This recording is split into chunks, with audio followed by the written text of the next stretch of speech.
Hello friends, welcome back to my channel. तो आज हम एचकेजी के बच्चे को पढ़ा रहे हैं, तो उस पर मैं आपको एक वीडियो लेकर आई हूँ क्योंकि मेरे पास बहुत ज्यादा लोग बार पूछे थे कि आप एलकेजी या एचकेजी, कहीं कहीं पर एचकेजी को यूकेजी भी बोलते हैं, प्रेप क्लास भी बोलते हैं। तो मैंने उसको नया क्या क्या सिखाया है, क्योंकि नर्सरी में बच्चा जब स्कूल जाता है उसकी वीडियो मैं आपके साथ डेली बेसिस पे शेयर कर रही हूँ कि मैंने कैसे उसको काउंटिंग, अल्फाबेट और वर्णमाला सिखाई है और अब सिखा भी रही हूँ। लेकिन जो एलकेजी का बच्चा होता है, वो जब नर्सरी से एलकेजी में आता है तो उसको कुछ नया सिखाना पड़ता है ना। वही एबीसीडी उसकी वापस से हो जाती है, कैपिटल वाली होती है तो स्मॉल हो जाती है, काउंटिंग आगे बढ़ जाती है। लेकिन जो एचकेजी की क्लास होती है, जब नर्सरी, एलकेजी, उसके बाद एचकेजी, जब बच्चा आता है, वो बहुत ही इम्पोर्टेंट क्लास होती है। ये मैं आपसे बार बार कहना चाहूंगी कि बहुत ही इम्पोर्टेंट क्लास है। क्यों क्लास ये इम्पोर्टेंट? क्योंकि इसी के अंदर बच्चों को मात्राएं सिखाई जाती हैं, इंग्लिश में वर्ड्स पढ़ना सिखाया जाता है, उनको वॉवल्स में शब्द आ जाते हैं, उनके छोटे छोटे 2 या 3 के वर्ड्स के शब्द होते हैं जो उन्हें पढ़ना सिखाए जाते हैं। ठीक है, इससे बच्चों को वेजिटेबल्स नेम्स, फ्रूट्स नेम्स, है ना। हिंदी के अंदर भी जब बच्चों ने मात्राएं सीख ली तो फलों के नाम, सब्जियों के नाम, यातायात के साधन, पशुओं के नाम, पानी में रहने वाले जानवरों के नाम, इतनी ढेर सारी चीजें आ जाती है कि आपको ये प्रेप में ही क्लियर करना पड़ता है। क्योंकि जब बच्चा फर्स्ट में जाएगा तो फर्स्ट में जाके उनकी जो बुक्स स्टार्ट हो जाती है तो उनके सब्जेक्ट भी बढ़ जाते हैं और बुक्स में क्वेश्चन आंसर आने लग जाते हैं। इंग्लिश की बुक्स, रीडर की, ग्रामर की, है ना, ऐसे हिंदी की, Hindi reader, grammar, computer, SST, EVS, maths, GK, इतने सारे सब्जेक्ट हो जाते हैं कि बच्चा भी पजल हो जाता है। तो हमें इसलिए बच्चों को प्रेप में बहुत कुछ सिखाना पड़ता है, बहुत कुछ। आपको उनकी मात्राएं क्लियर प्रेप में ही करनी पड़ेगी, क्योंकि फर्स्ट में बच्चों को बुक पढ़नी आ जानी चाहिए। अगर बच्चे को बुक पढ़नी नहीं आएगी तो बच्चा क्वेश्चन आंसर कैसे करेगा, हिंदी हो या इंग्लिश हो। ऐसे ही मैथ्स में बच्चों को प्रेप क्लास में 2 to 10 टेबल उनके क्लियर होने चाहिए, क्योंकि फर्स्ट में जाके टेबल तो चलती है लेकिन उनको सम्स आ जाते हैं, मल्टीप्लाई आ जाते हैं, प्लस आ जाते हैं, बोरो, कैरी, ये वाले सम्स आ जाते हैं। तो मैं आज प्रेप क्लास को या एचकेजी क्लास को, यूकेजी क्लास को, इसको 3 नामों से जाना जाता है और आजकल कुछ और भी बोला जाता हो तो मुझे नहीं पता। अगर आपको पता हो तो प्लीज कमेंट में लिखिए किसे और कुछ भी बोलते हैं। वैसे प्रेप, यूकेजी, एचकेजी ये बोला जाता है। अब मैं आपको पहले कॉपी दिखाती हूँ, उसके बाद में इसको दिखाऊंगी कि मैंने आज इसको क्या क्या कराया है। तो ये देखिए, जब ये बच्चा मेरे पास आया तो सबसे पहले मैंने इसको काउंटिंग दी, क्योंकि बच्चा काउंटिंग दी क्योंकि बच्चा काउंटिंग पहले सीख चुका होता है। ये मेरे पास पहले आया था 10 डेज के लिए, तो जब मैंने इसको काउंटिंग स्ट्रैटेजी सिखाई, देखिए 1 to 10, 1 to 20, ओनली 20 तक काउंटिंग मैंने इसको करवाई कि इसको याद है या नहीं है, क्योंकि प्री प्रेप में बच्चों को 1 से 50 तक की काउंटिंग सिखाई जाती है। ये देखिए, उसके बाद में डेली इसके 1 to एक लाइन आगे बढ़ती गई, आपको दिख रहा होगा 1 लाइन आगे बढ़ती गई, और उसके बाद 1 to 30 लिखाया। फिर होमवर्क में 1 to 30 दिया। उसके बाद मैंने इसको 31 to 40, या मैंने 1 to 40 सब ये यहीं पे कराती हूँ।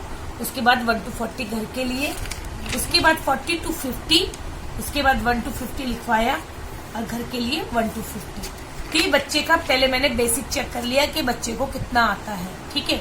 उसके बाद मैंने नंबर नेम दिए, तो 1 और 2 की स्पेलिंग दी ओनली। यहाँ भी मैंने 1 और 2 की स्पेलिंग घर के लिए रिपीट दे दी है। उसके बाद देखिए, मैंने इसको वापस से काउंटिंग में थोड़ा आगे बढ़ी, क्योंकि प्रेप क्लास है, तो 1 to 60 मैंने 51 to 60 एक लाइन इसको यहाँ पे कराई। उसके बाद 1 to 60 कराया और 3 और 4 की स्पेलिंग यहाँ पे लर्न करने को दे दी है। उसके बाद देखिए, यहाँ पे मैंने वापस से 1 2 3 4 4 स्पेलिंग मैंने इसको लिखवा ली है, और यहाँ 61 से 70 तक आगे बढ़कर 1 to 70 काउंटिंग लिखवाई मैंने इसको। तो आपको धीरे धीरे ऐसे आगे बढ़ना पड़ेगा। जब बच्चे को 1 to 70 आ गई, मैंने 1 to 80 इसको घर के लिए दे दी। यहाँ पे मैंने इसको काउंट एंड राइट दिए, क्योंकि बच्चा जब लिखता लिखता बोर हो जाता है तो बच्चे को कुछ नयापन देने के लिए आप काउंट एंड राइट या मैच ऐसी चीजें दे सकते हैं। उसके बाद देखिए, मैंने वापस से 1 2 3 4 स्पेलिंग लर्न करवाई इसको, और 1 to 80 काउंटिंग घर के लिए दी, क्योंकि आपको बार बार ये चीजें रिपीट करनी पड़ेगी। उसके बाद मैंने इसे एडिशन कराए, 1 नंबर के एडिशन है, नो कैरी, उसके बाद यहाँ पे मैंने घर के लिए दिए इसको। इसके बाद देखिए 1 2 3, जब ये 4 तक स्पेलिंग मैंने इसको लर्न करा दी थी, 5 और 6 की दे दी है ना।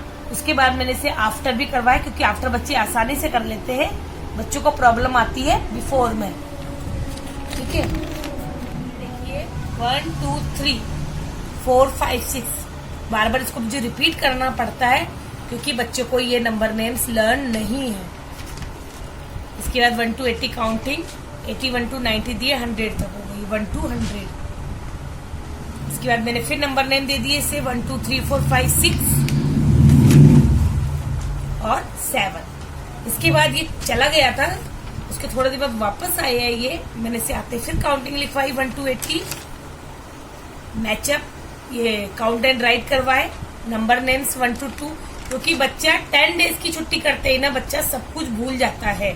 ठीक है, 1 to 100, क्योंकि इसे जैसे ही मैंने रिवाइज करवाया सब चीजें इससे फटाफट रिवाइज हो गई। यहाँ पे आप देख रहे होंगे राइटिंग इसे बिल्कुल क्लियर लिखी, वो सिंपल लिखी है। आप सोच रहे होंगे पैप क्लास में कर्सिव सिखा देते हैं, तो मैंने अभी कर्सिव इसको इंग्लिश की कॉपी में स्टार्ट करी है, वो भी साथ के साथ चल रही है, वो मैं आपको इंग्लिश की कॉपी में दिखाऊंगी। तो जब बच्चे को कर्सिव लिख लेगा तो वो कर्सिव में ही लिखेगा। अभी इसको कर्सिव नहीं सिखाई थी मैंने। यहाँ पे देखिए नंबर नेम्स में बार बार करवा रही हूँ, जैसे मैं 2 नंबर आगे बढ़ती हूँ पुराना इसको वापस से रिपीट करवाती हूँ। 5 6 कराया, यहाँ पे मैंने 1 to 6 करवाया, इसके बाद मैंने इसको 7 8 दिया। ये बच्चा वर्क करके नहीं लाया, नोट डाल के मैंने छोड़ दिया। यहाँ पे मैंने 1 to 8 करवाया, उसके बाद 9 और 10 की इसको स्पेलिंग दे दी। ये देखिए 1 to 10 बच्चे के कंप्लीट हो गए। ठीक है, इसके बाद मैंने इसे टेबल 2 का टेबल दिया, 2 का टेबल दिया,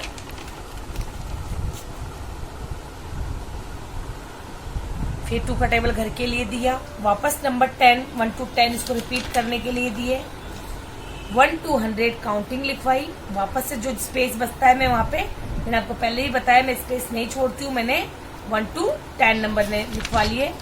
इसके बाद मैंने वही नंबर नेम्स जो है उसको मैचअप में करवाए, होमवर्क में दिए। उसके बाद मैंने इसे आफ्टर फिर दिए, यहाँ पर 2 का टेबल आफ्टर।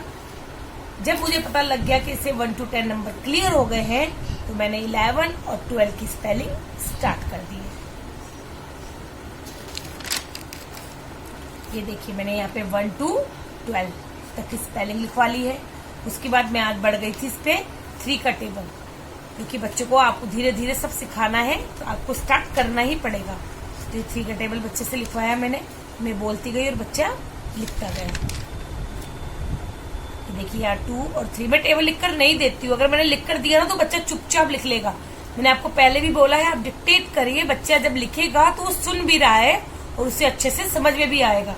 तो मैंने 2 का टेबल इसे लर्न हो गया था, लेकिन 3 का टेबल मैं इसे डेली डिक्टेट करती रहती हूँ जब तक इसको अच्छे से लर्न नहीं हो जाएगा। यहाँ मैंने इसे बिफोर दिए, इसको अच्छे से एक बार समझाया और ये समझ भी गया इस बात को कि काउंटिंग बोल बोलकर आपको ये बिफोर नंबर लिखने हैं, और स्पेस बचते ही मैंने 3 का टेबल वापस से रिपीट करवा लिया। तो ये बात मैं आपको पहले ही बता चुकी हूँ, जितना आप रिपीट करवाएंगे बच्चा उतना अच्छा करेगा। यहाँ 1 to 10 नंबर दिए, अब 1 to 12 लिखने पर स्पेस बचता है, मैंने बार बार 11 और 12 से रिपीट करवा लिया है। यहाँ फिर बिफोर दिए है, 3 का टेबल दिया है। ये देखिए 1 to 12 जब क्लियर हो गए हैं तो मैं 13 और 14 की स्पेलिंग पे आगे बढ़ गई थी, क्योंकि हार्ड स्पेलिंग 11, 12 और 13 की ही पड़ती है। 14 से लेकर 20 तक बच्चों को ज्यादा दिक्कत नहीं आती है। फिर टेबल दिया मैंने इससे, यहाँ पे एडिशन कराए, यहाँ पे मैंने फिर काउंटिंग करवाई है, 1 to 10 नंबर्स दिए हैं। उसके बाद मैंने 11 to 14 लिखवाया बच्चे से, 11, 12, 13, 14 और 15 और 15 की स्पेलिंग मैंने इससे लिखवाई यहाँ पर। अब देखिए आपको दिख रहा होगा कि यहाँ पे स्मॉल हो गया, यहाँ पे कैपिटल हो गया। वो मैंने इसे जानबूझ के दिया क्योंकि किसी स्कूल में 15 स्मॉल से शुरू करते हैं, कहीं कैपिटल से शुरू करते हैं। तो इससे एफ पता लग गया है जब मैं इसे इंग्लिश में पढ़ा रही हूँ कि ये वाला एफ कैपिटल है और ये वाला एफ स्मॉल है। ठीक है, तो ये मैं जानबूझ के इसको बीच में ऐसा किया ताकि इसको ये आइडेंटिफाई रहे कि ये एफ कैपिटल मतलब 5 से शुरू हो रहा है या ये कैपिटल। अगर स्कूल में मैम कभी बोले कि कैपिटल एफ लिखो तो बच्चा इससे शुरू कर देगा, अगर स्मॉल बोलेगी तो इससे शुरू कर देगा। अगेन 2 और 3 का टेबल्स है, क्योंकि बच्चा फिर भी देखिए कहीं ना कहीं गड़बड़ कर देता है। अगेन आफ्टर एंड बिफोर 11 से लेकर 16 तक नंबर नेम्स, ये देखिए। फिर उसके बाद मैंने 60 के बाद 17 की, टेबल 2 और 3, सब्ट्रैक्ट। देखिए 1 to 20 क्लियर होना बच्चों को बहुत जरूरी है। देखिए यहाँ पे मैंने काउंटिंग में आगे बढ़ गई हूँ 101 से 150 तक। मुझे एक लाइन इसे बहुत मुश्किल से समझानी पड़ी, लेकिन जब इसे एक लाइन समझ में आ गई तो ये अपने आप फिर लिखता चला गया। ठीक है, इसके बाद 101 से लेकर 15 तक नंबर नेम्स, यहाँ 101 से 150 अगेन टेबल। आफ्टर 16-17 की स्पेलिंग, क्योंकि बच्चा बार बार भूलता है। ये देखिए मैंने इसको यहाँ करवाया, ये 14 को आया था, 15 को मैंने इसको दोबारा लिखवाया, तो यहाँ पे फिर भूल गया। देखिए कुछ स्पेलिंग, जो स्पेलिंग इसने भूली या मिस्टेक करी मैंने यहाँ पे रिपीट करवाई है, वही स्पेलिंग मैंने रिपीट कराई है। 5, 7, 9, 11, 12, 13, 14, 15, जो स्पेलिंग मिस्टेक करी थी वो मैंने रिपीट करवा ली। ये मैंने इसको 101 से 150 तक वापस से करवाया। नंबर नेम्स, टेबल 2 और 3। उसके बाद आज मैंने कुछ नया इसलिए करवाया है, ये देखिए मिसिंग नंबर, कि बच्चे को काउंटिंग तो लर्न हो गई है, लेकिन जब हम मिसिंग में देंगे ना तो बच्चा गड़बड़ कर देता है, बच्चों को समझ में नहीं आता। और आप काउंटिंग यूं लिखाते जा रहे हैं तो बच्चों को पता है कि 1 की लाइन, 11 की लाइन, 21 की लाइन। मैंने मिसिंग नंबर इस तरीके से दिए, तो देखिए एक मिस्टेक करी है इसने, यहाँ पे 14 के बाद 13 लिखा, बाकी इसने पूरा सही कर दिया। यहाँ मैंने नंबर नेम्स 1 to 10 वो भी मिसिंग में दिए हैं, स्पेलिंग इसने खुद फिल की है। और घर के लिए मैंने इसको एडिशन दी है, एडिशन और सब्ट्रैक्शन 2 पेज दे दिए, क्योंकि कल संडे है। तो देखा आपने कि बच्चे को सिखाना HKG बहुत इम्पोर्टेंट इसलिए क्योंकि बच्चे को इसमें आपको सब कुछ सिखाना है।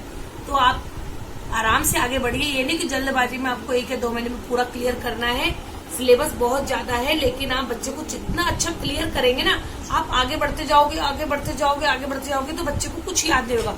मैं 1 to 20 तक जब नंबर इसके पूरे क्लियर हो जाएंगे ना, उसके बाद ये बात आपको भी पता है कि बच्चा कहीं नहीं अटकेगा। 20 की स्पेलिंग आते ही 21 से लेकर 30 तक 30 की स्पेलिंग में जाके वो अटकेगा, बाकी पूरी स्पेलिंग वो अपने आप कर देगा। टेबल 2 और 3 का उसको जब अच्छे से मुझे पता लगा, उसको लर्न हो गया, तो मैं 4 और 5 का आगे बढ़ जाऊंगी। तो आई होप आपको ये वीडियो पसंद आई होगी। वीडियो पसंद आए तो प्लीज वीडियो को पूरा एंड तक देखें, वीडियो को लाइक, शेयर एंड सब्सक्राइब करना बिल्कुल ना भूलें। Okay then, thank you, bye.